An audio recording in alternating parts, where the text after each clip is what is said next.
2012 সালে চট্টগ্রামের বহদ্দারহাটে নির্মাণাধীন ফ্লাইওভারে গার্ডার ধসে 11 জনের মৃত্যুর ঘটনার মামলায় ঠিকাদারি প্রতিষ্ঠানের কর্মকর্তা, প্রকৌশলী সহ 8 জনকে 7 বছরের সশ্রম কারাদণ্ড দিয়েছেন আদালত। বুধবার চট্টগ্রামের চতুর্থ অতিরিক্ত মহানগর দায়রা জজ শরীফুল আলম ভূঁইয়া এই রায় দেন। চট্টগ্রাম থেকে প্রণবেশ চক্রবর্তীর প্রতিবেদন, ক্যামেরায় ছিলেন জহিরুল ইসলাম।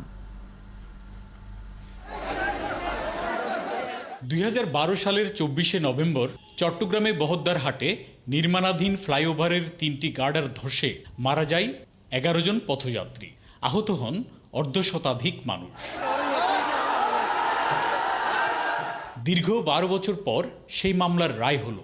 রায়ে ফ্লাইওভার নির্মাণ কাজে অবহেলা, গাফেলতি সহ অভিযোগ প্রমাণ হওয়ায় ঠিকাদারি প্রতিষ্ঠান মীর আক্তার অ্যান্ড পারিসার, বহদ্দারহাট ফ্লাইওভারের project manager Giasuddin, supervision engineer Monjurul Islam, quality control engineer Abdul Hai সহ 8 জনকে 7 বছরের সশ্রম কারাদণ্ড দেন আদালত।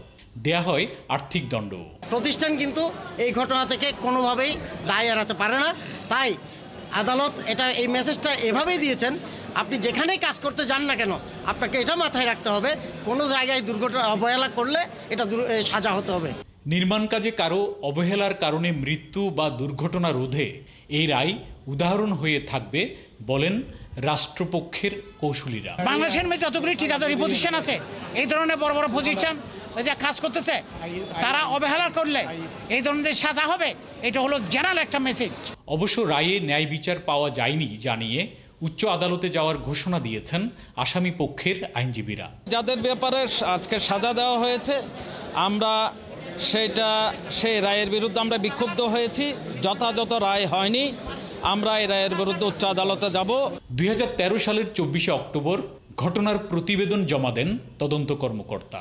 অভিযোগ আমলে নিয়ে 2014 সালের 18ই জুন 8 জনের বিরুদ্ধে অভিযোগ গঠন করে আদালত।